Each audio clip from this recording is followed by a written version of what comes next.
Hello, remote.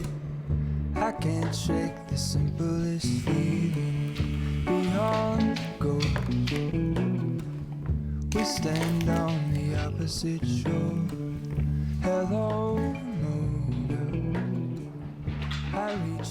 Hello, welcome back to my channel. My name's Connor if you're new. I'm gonna run you through a full week of my marathon training. I'm in week 5 right now. I'm in week 5. Why did I say I'm in week 5? And this week is kind of a very big jump from what I was doing before. If you didn't know, I use an app called RUNNA and that programs all of my training. That's what I used for the last half marathon, but you can kind of customize it to your level of fitness. And I feel like because I've kind of essentially like upgraded it and I made it a little bit more difficult, so there's a bit of a jump between last week, which was technically a deload week, and this week, which is probably not a good idea. I don't recommend that, but I've done it now. I'm going to show you everything that I get up to, my workouts. I am by no means a professional. I would still very much call myself an amateur runner. I have only run one half marathon in my life, and that was in a race. And I believe I have a half marathon, not next week, but the week after in my training plan. So that's going to be fun. And yeah, the long run this week is going to be 17K. I have not run anything near 17 kilometers in a long time. I'm gonna see how I go. If I feel like it's just not happening, then I'll stop. My back, which I'm gonna put on the screen, this is the name of what happened. I don't fully understand it, but that's what happened to me. And in the last week or so, which is very interesting because I've really ramped up my exercise in the last couple weeks or few weeks. And I feel like my back has really turned a corner in the last week or so, which my chiropractor said making sure I'm exercising and moving is going to help the recovery process. And I've really noticed a good change, tap on wood, because for a while my back was definitely, it felt better and I wasn't in agony all the time, but I could still feel it very much in certain positions, whereas now I feel like I haven't noticed it at all, which is crazy. Anyway, let's jump straight into the video. Straight in, as if I didn't just talk for 10 minutes.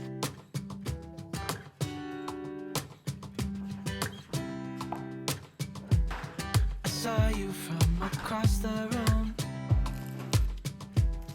When our eyes met, I never knew that I could feel this way, and it's kind of strange. Don't even know your name. I don't know you, but I want to get to know you.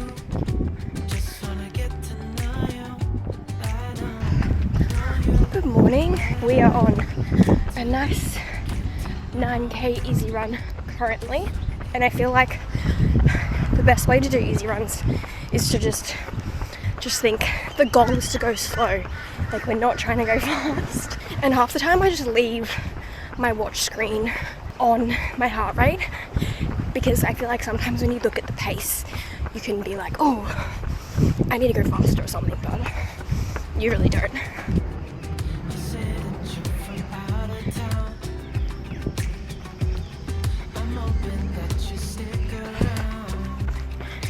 I think we are just over 5 in. Going well so far. There's a hill.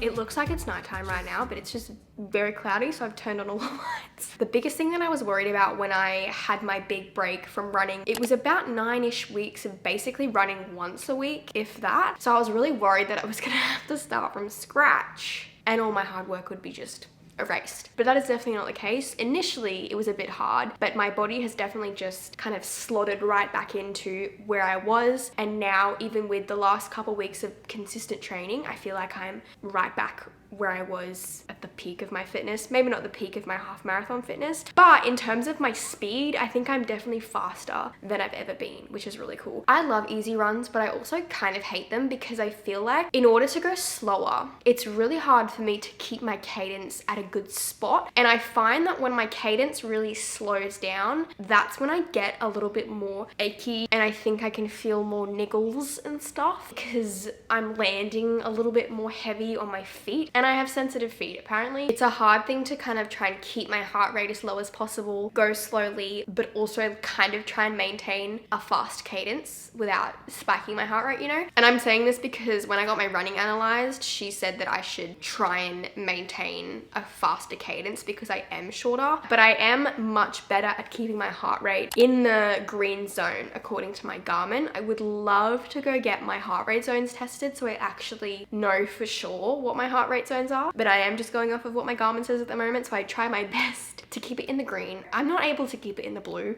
That's just not a thing. For most of the run, I was able to keep it at that 150 mark, and then one thing I really struggle with is towards the end of runs, not letting my heart rate kind of go over into that threshold zone. But anyway, it is like 2:45 p.m. and I'm gonna make a coffee. And I would also like to mention the sponsor of this video, which is Naked Harvest. I don't think you understand how excited I am for this. This is my all-time favorite flavor of protein powder. I'm gonna buy as many of these as I can because it is so good. This is the Georgie Stevenson collab anniversary edition, and it was limited edition last year. And I remember I tried to go order it again and I couldn't get it because it was limited edition. I was so sad. This is the white chocolate caramel swirl protein powder. It's so sweet, but in a good way. And I love putting this in my coffees, my little protein coffees. It's so good. All of their protein powders, this one is like up here. It's so yummy. There's also some extra goodies. We've got a white chocolate caramel swirl moon milk, and the fact that it's getting colder slowly but surely, I'm very excited to start having moon milks before bed. We also have the mango passion fruit pre-workout, an electric hand mixer, and we also have this, which I haven't opened yet, a little glass tumbler. Super cute, but I'm definitely most excited about this. As I'm filming this today, it'll be launching tomorrow on Tuesday, but by the time you see this video, it will be live. Go get it. If you've tried this, you know. I will leave a link in the description box, and my code with Naked Harvest is Conagh15. Why did I say it like that? Conagh15. Definitely get your hands on it because I think it's gonna probably sell out, which is heartbreaking. Okay, I'm gonna try and do this in one take. I've never done that before, but we're gonna give it a go. Starting off, we have, after my warm-up, of course, I'm doing some hip thrusts. I personally don't like going ridiculously heavy with these because I just will feel it in my back too much, and I would much rather do slow and controlled reps and feel it really, really well in my glutes. Sorry about that squeaking in the background, that's Charlie chewing on her bone. And then I also did that with a superset of, what are these called? Lateral walks. Really good. I actually started with this first, but I didn't film it. Okay, then I was supposed to do single leg calf raises on a Smith machine because that's my preferred way of doing calf raises, but everyone was using it at the time, so I moved on to the seated calf raise, and I could not for the life of me figure out how to get it moving. Little did I know, I didn't need any weight at all, so my dumbass is taking off the 20s. I'm like, oh yeah, I could do that. And then I was able to lift it, and I was like, oh, it was just so heavy I actually couldn't get it off the ground. This I actually got really, really good engagement in my calves. It's definitely important to do different types of calf exercises because they all target different parts of the calf, whether it be the calf or the soleus. You know, I'm not super familiar with the anatomy, but it's good. Any type of calf exercise, great for runners, and I felt it really intensely, as you can see by my facial expressions, and I didn't even need to put any weight on it. It was that heavy. And then I'm pairing that with these forward lunge with a raise shoulder press. Oh my god, I swear when I do these voiceovers, every single terminology just leaves my brain. These are really good for obviously your shoulder press, but I do find that I engage my core a lot when I do this, and working on my core strength is something that I really try and focus on throughout my training. It makes a big difference. Huge. I am still floored at the difference in strength between my left and my right side. I dare say it's getting better, but there's definitely still an imbalance there. That is for sure. Also, I'm sorry that the camera quality is not out of this world. I am just way too shy to film on my big camera or even my phone at the gym, and I like using my little baby camera because it's magnetic. I can kind of stick it onto the machinery and just film wherever I want. And then moving on to some B stance or staggered stance RDLs. I saw a TikTok of an RDL demonstration the other day. It really helped me because RDLs are like my fear exercise. I think because I struggle with, you know, lower back pain. Basically, I'm trying to keep the dumbbells really, really close to my sides, basically going up and down so they're not kind of going forward or anything like that. And then as soon as I hit that kind of stretch in my glutes, shoot back up. Like I don't need to be going super far down. And then I moved on to some classic barbell RDLs. I believe I was supposed to do deadlifts, but I don't like deadlifts, so I decided to do some barbell RDLs. Once again, making sure that barbell is glued to my legs, not letting it go anywhere else. And then we are doing some more core work. I don't know what to call these, but pretty self-explanatory. Make sure you're keeping your core as stable as possible. You don't want to be kind of rotating your hips. That's not the goal. And then I also finished off with some side planks and dead bugs, but I didn't film that. So sorry about that, but it was a good workout. I really enjoyed it. And I low-key think, how cool is this angle? Or like, how cool is filming it on the barbell? I don't know why, but it just gives it a really like action camera feel. So you'd be actually surprised at how much this engages your core, which I really, really like. Just throwing it back to my gymnastics days.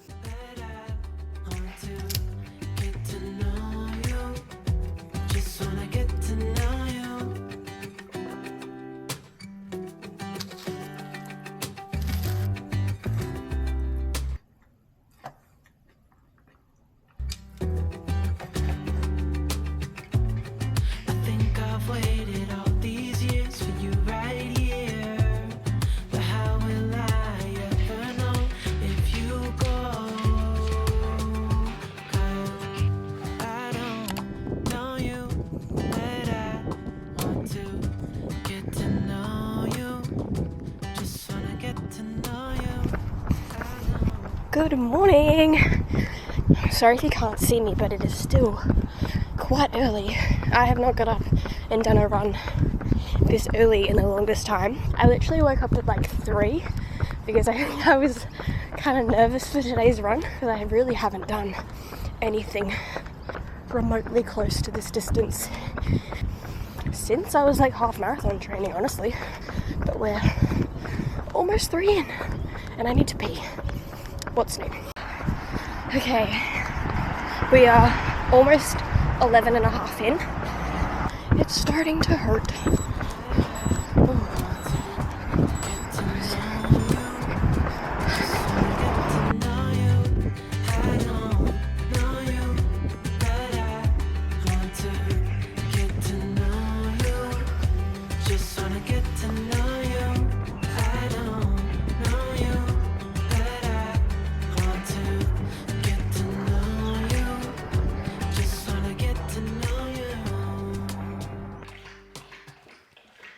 I feel delirious. Oh my goodness. I just ran a half marathon. Was that a good idea? I don't know. I just need like 5 minutes to like come back down to earth. I don't know what happened. I'm a little concerned that was a dumb idea. It's never a good idea to go do such a big jump like that. I did have to stop and do a poo, unfortunately. That was like before 5K, so I don't know what the heck was happening there. And then I thought I was gonna have to stop again, but luckily it went away. That was like 3 completely separate runs because the goal was 17K, right? And I was like concerned that I wasn't even going to be able to do that. And I was really battling my mental kind of once I got past 10, I was like, oh my gosh, I've still got 7 to go. Because the first 9 or 10K, I felt really, really good, really strong. I had 1 gel in that and 1 bottle of electrolytes. Between like 10 and 13, I was really like, oh my gosh, am I going to be able to do this? It's such a mental game of, am I going to be feeling okay by the time I hit 17? I think I was just so scared of being in like immense pain because most of my long runs that I have ever done, they've been pretty painful. It's not the cardiovascular side of long distance running that gets you, it's the fatigue in your legs. And I remember when I ran my half marathon, it was so painful at the end. I'm in so much pain. Which is funny because I feel fine right now. Which just goes to show, the more you practice, the better at it you'll get. But when I hit, I don't know what the heck happened, but after I had that gel, I sped up heaps. Like I started running sub 5-minute Ks, which again in my head, I'm like, am I really running them or is it my watch like being inaccurate? But I think it's safe to say it's me for the most part. Yeah, I don't know, after I had that gel, it was like my legs got a new burst of energy and they really stopped feeling super fatigued. And I almost felt like the faster I ran or the quicker my cadence was, the better I felt. So I just kind of ran with that. And then in my mind, when I was at 15, I was like, should we try and do a half? Not gonna lie, at the start of the run, I was like, oh, wouldn't it be funny if I ran a half marathon? Then yeah, I just kept going. The last 2 kilometers were pretty tough. Not anywhere near as tough as I've experienced before, where I feel like I'm just shuffling towards the end. Like I do think my form stayed pretty consistent. The last 2 it wasn't that great, but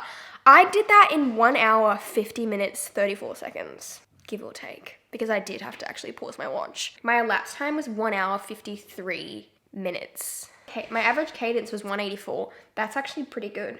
Oh no, I did it in 49:15. Oh my gosh. Oh my god, and my 5K was 23:03. What do you mean? I'm actually, the way I need to stretch though, that's for one frickin' thing. The way I feel now compared to the end of my half last year is like night and day. If you've seen that TikTok where I finish and I'm literally like, I'm in so much pain right now. I could barely walk. It was so bad. I feel like I'm on top of the world right now. Am I a bit sore? Yeah. Am I gonna regret it? Hopefully not. I do have a chiro appointment tomorrow, so I should just get put back into place. Oh yeah, we're gonna stretchy etchy today, that's for sure. I'm so proud of myself. Wow, that's crazy. That has given me such a big confidence boost. I want to be able to run a marathon and I haven't done that many long runs. And I thought I've only run 1 half marathon in my life. I was a little worried that I was gonna find it really difficult to do those longer distances, even though my pace has improved a lot. But it's just really nice to know that I can in fact do it. I'm probably gonna feel extremely tired today at some point. I will probably have a nap. But yeah, now I need to go post on Strava. Good morning. It is now Thursday and it's like almost 6 a.m. I feel like my body clock is getting back into waking up early again, which I really like. I had a big phase where I was getting up at like 4 a.m. Granted, it is way easier, obviously, to wake up early like that when we're in summer. Now, the sun is rising at about 6:15 a.m., which I kind of like because then it gives me the opportunity to start running in the dark and more of a chance of seeing the sunrise. Because in summer, if I was wanting to see a sunrise, I'd have to be up at like 3 a.m. But I've decided to have a rest day today. I feel pretty okay. No different to how I'd feel after a 10K. Well, maybe a little bit more sore. But I'm not like, oh my gosh, I can barely walk type of thing. But I was very tired from about 1 p.m. onwards, which is to be expected. One thing I need to be very accepting of, you get tired from doing long runs. And there's really no way to avoid that, at least for me. If you're a super experienced runner, and obviously food and nutrition is a great way to kind of counteract that. But I'm probably gonna feel pretty freaking tired on my long run days. And I almost wanna like allow myself that, you know, the second half of the day on those days is probably gonna be a write-off, or like you're gonna need to sleep, which I'm very grateful for because obviously I work for myself, so I'm able to do that. But I can imagine how challenging it would be to like train like this for a marathon, working a 9 to 5, because trying to fit in a 32K before work or after work, that's a different level of dedication and impressiveness. So props to you. And the thing I have changed with this plan is I like doing my long runs, if I can, in the middle of the week, because leaving it to the end of the week, which makes more sense because obviously more people have more time on a Saturday or a Sunday. By the end of the week, you're quite tired, and I would prefer not to be doing all of my long runs on a Saturday and then kind of having my Saturday gone. I don't know, it just makes more sense in my brain to kind of have it on a Wednesday, get it out of the way, recover, and then yeah, by the time it rolls around, I'm not like super tired because it's in the middle of the week. So yeah, today's a rest day. I would say I have a floating rest day, so I'll take it wherever I feel. Oh, I thought someone was... I'll take it wherever I feel I need it. So today I thought it's pretty fitting to kind of have it now. And I do have a chiro appointment this morning. which should be good. And I also want to say thank you so much for all the love on my half marathon, like on Strava and on socials and stuff. A lot of people have asked like, how did you improve your pace so quickly? And there's really no short answer. I think if you're serious about wanting to improve your running quickly, or you want to actually get into running, you're gonna have to do it pretty regularly, at least once a week, or I would say anywhere between 2 and 3 times a week, to actually see a noticeable difference. When I first started, I was super slow, my heart rate was really high, but I did improve quite a lot within the first like couple months of pretty much just going out and running with no plan. The only piece of knowledge that I had was go slow, and that's what I did, and I did find that it helped me a lot. But I guess in my mind, I'm like, I haven't improved quickly. It's been over, how long has it been?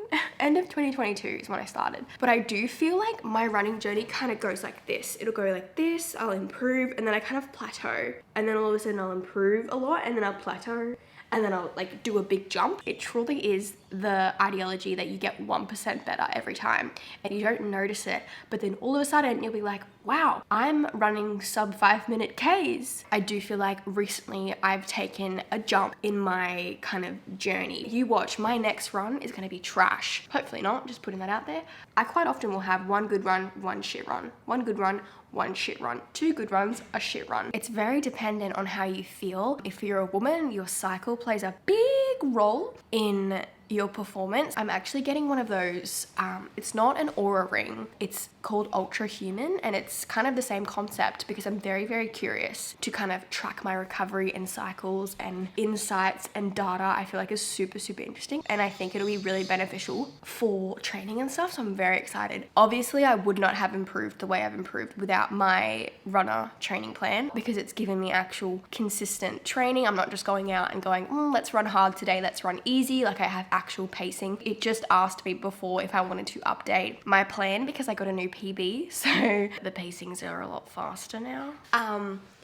Gym workouts with a running focus, I think it has definitely helped for sure, because I've been kind of doing more running focused gym workouts for a while now. Obviously I had my big break, but I've been pretty consistent with it for the last few weeks, and I have been doing it like on and off. What are you doing, Charles? You being a menace? I do a lot of calf movements, lots of single leg exercises, because running, you're doing one leg, right? So you want to make sure that both legs kind of have equal strength if they can. Mine do not. We are getting better. My left side is definitely weaker than my right side. So making sure you're isolating both legs by doing the B stance hip thrusts, by doing B stance RDLs and lunges and, you know, single leg squats and all those things, they definitely help your strength in terms of being able to complete longer distances, because it's not the cardiovascular side of it, it's the fatigue that you feel in your legs. And if you've never felt it, it's a lot. And it's something that I never ever thought I could get past. But yesterday is an example that you can. You just have to keep at it.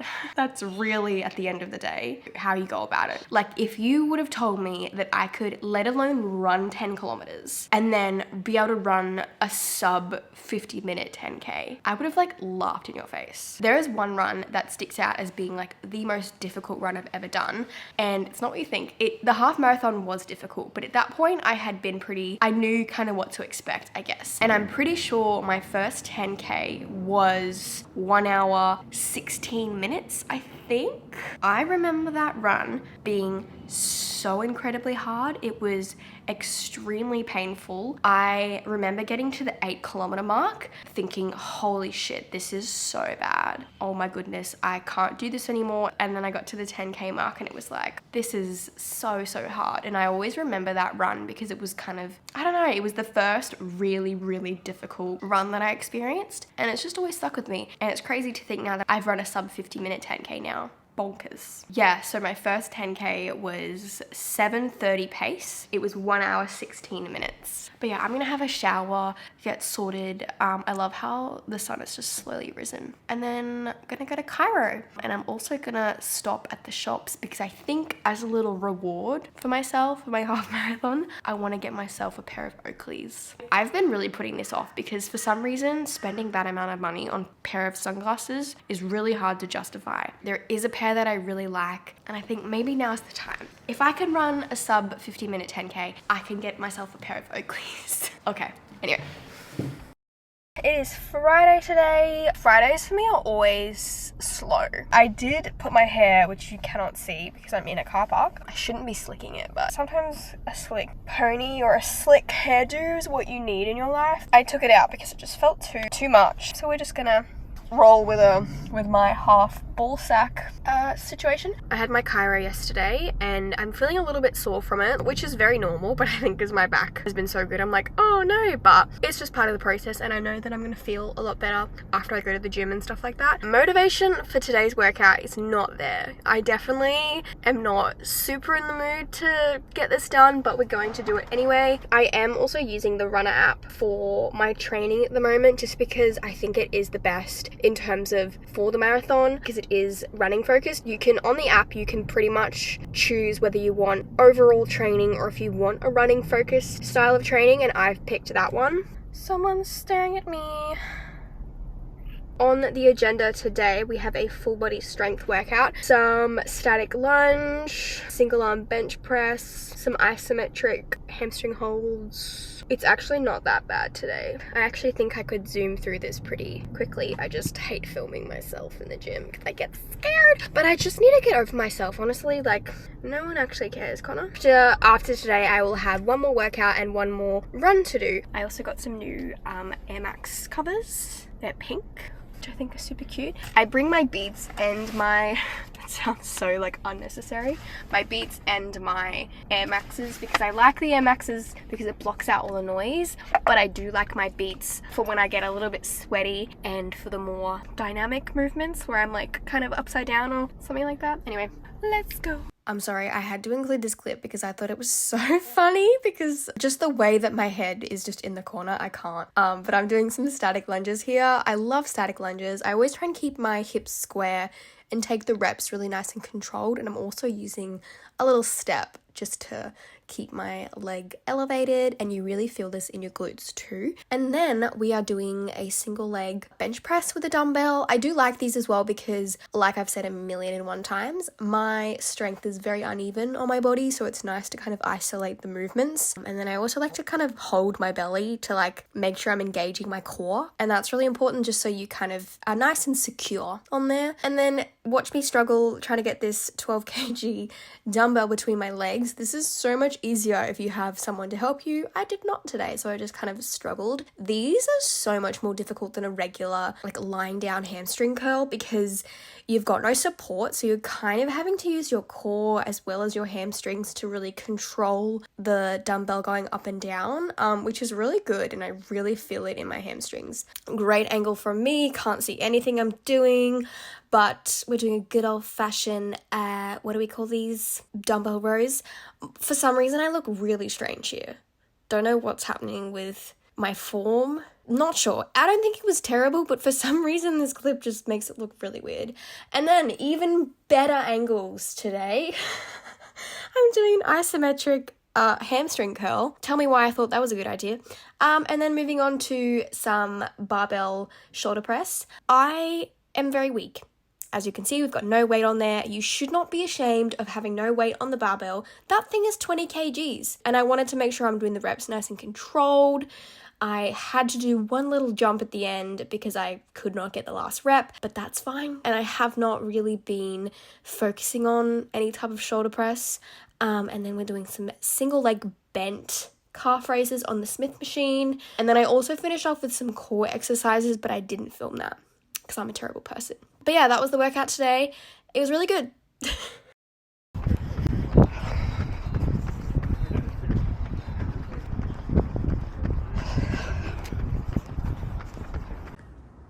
Oh, okay. Good morning. I jinxed it, didn't I? I said, I bet you the next run is going to be shit. And what do you know? Doesn't even complete it. You know when you have an inkling that something's gonna go wrong? And I know I said, I bet you the next one's gonna be bad, but there was just something in my gut where I was like, I don't know how today's gonna go. And what do you know? I was right. And one big mistake I made was changing my plan, making it more difficult, and the pacing was way faster. than I've ever done. So it was an 11k interval run, which is pretty big, and I think that was scaring me a little bit because usually the interval runs that I do are around 7 or 8k, so it was quite a bit longer. And the pacing was, it started out at 4:40, 4:30 I think, and then it went down to 4:10 or something like that, like super fast. And I know for a lot of my half marathon that I just did, a lot of my Ks were sub 5 minutes. So in my mind I thought, yeah, that'll be fine. Plus Runner was like, do you want to update your plan based on, you know, your new half marathon, blah blah blah. So I'm like, yeah. And I think on a good day, I think, yeah, I could probably hit those pacings. But today it was when I was doing the warm-up run, because it was 3k warm-up, my pacing was like 6:30, which is fine, that's good for a warm-up, but it felt like I was pushing a little bit more, and I was like, oh no, that's not a good sign. And I thought, I'm just gonna give the first rep a go and we'll see how we go. And I felt like I was sprinting and I wasn't even close to hitting 440. My pacing was like 5:05, and I was like, well, I'm not gonna get to close to a 4:15 today. And my watch was being a bit funny at the start, like the GPS just would not connect, and I always am thinking my watch is inaccurate, and now I'm thinking, was my watch just completely inaccurate for my half marathon? And I wasn't even going close to those paces. But I also know that throughout my running journey, my pacing as a whole has gotten faster, so I am getting faster, but I'm just always like, I don't know, it's just doubt, I guess. So I ended up just doing a 5k. I gave up after the first rep because I was like, this is not happening. And because Runner like programs into your watch, it'll tell you like when you're not hitting pacing, and it just makes a really depressing noise, and it's like do do do do do do. I'm like, shut up. That is the reality. I kind of figured usually after a long race, like you don't realize that you do have more fatigue in your legs. I mean, it makes sense. What's today? Saturday. My game plan is I'm gonna do my run again tomorrow. I've updated my pacing in my Runner app, so we're gonna make it a little bit easier. Still faster than I had it, but not a ridiculous jump. Like, so yeah, that means I probably won't get in a workout tomorrow, depending on how my legs feel. So I might make up an extra workout next week, or I might just have 2 this week. That's okay with me. Ideally, that wouldn't be the case. I would have a workout tomorrow, but not everything goes to plan, and that's fine. I ended up getting my Oakleys that are completely fogged up right now. I like them because they don't cover my eyebrows. The ones that everyone else has, or for the most part, I think they look cool, but for some reason when I can't see my eyebrows, it freaks me out a lot. So I got these ones, which I like. I also got my Ultra Human ring, which I'm super excited for. I will update you once I've worn this, you know, for an extended period of time. Anyway, I'm gonna go have a shower. Feel sorry for myself. No, I'm kidding, but it's always a bit of a shitty feeling when you have like a bad run, but it's very much part of the process because progress is not linear. No, it is not. It is Sunday today. Clearly someone's having a really nice time. I procrastinated so hard this morning to get this run done. I believe I started running at like 9:30 or maybe even closer to 10 a.m. But then it kind of got a little bit hot by the time I started running, and I was like, well, I've done this to myself. So I took my morning very, very slowly. According to my Ultra Human ring, my recovery score was like 80 something, and it said you should try and aim high with physical activities or whatever. So I took that as my sign that it was gonna be okay. But yeah, I'm gonna play the footage of the run, and then I'm gonna chat about how I went.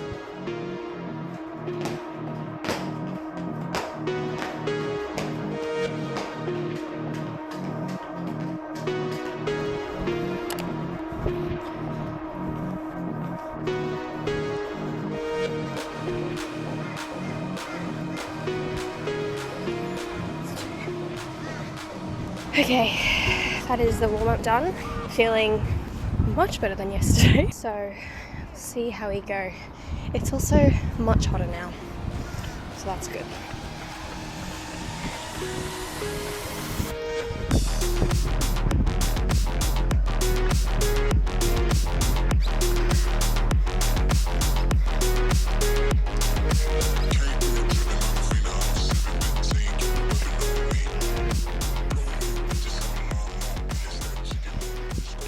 This is gonna be a long run. Okay, that's the first round done.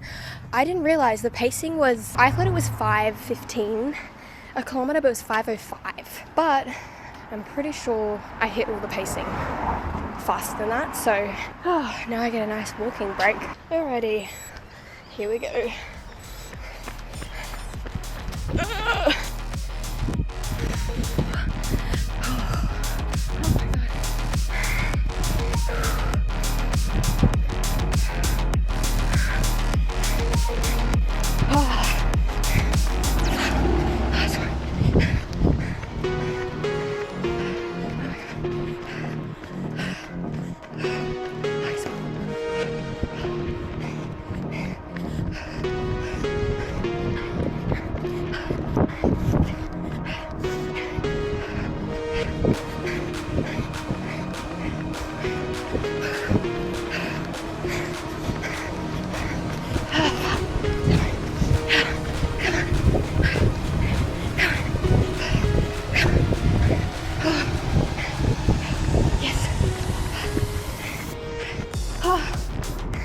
That was probably the toughest interval session I've done in a very long time. Intervals are the best when you're feeling really strong, but they're the freaking worst when you're not feeling strong. I think today I was like a medium. We had the 3K warm-up, which we love, and then I had 4 reps of 800 meters at 5:05 per kilometer pace, which yesterday that was 4:50 pace, I think, or 4:40. I can't quite remember. So the way this kind of works is the longer the rep, the slower the pace, and the shorter the rep, the quicker the pace, you know? The 4 reps of 800 meters at 5:05 pace was great, felt pretty strong. The part that gets you is the 8 reps of 400 meters at 4:50 pace. And of course, these are just my pacings. Because only very recently I've been able to do sub 5 minute miling, sub 5 minute Ks, it's still quite new to me. So, and you think, oh, 400 meters is really not that far. But when you're feeling quite tired and you're literally out of breath, it's pretty hard.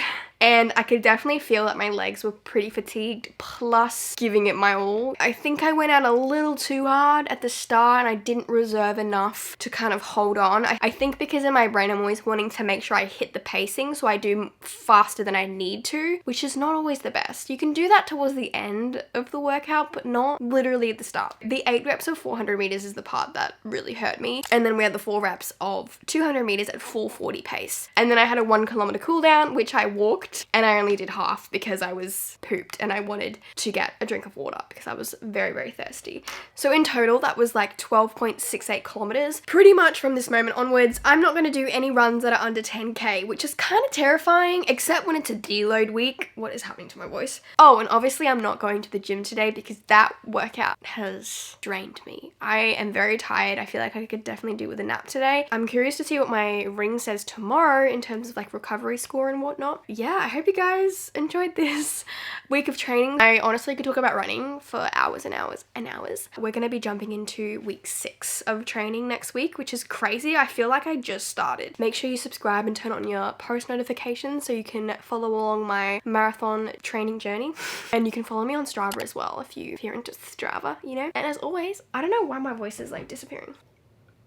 Yeah, I could do with a nap, that's for sure. As always, I hope you guys are having a lovely day or night wherever you are in the world. Do you want to say bye? And I'll see you in my next one.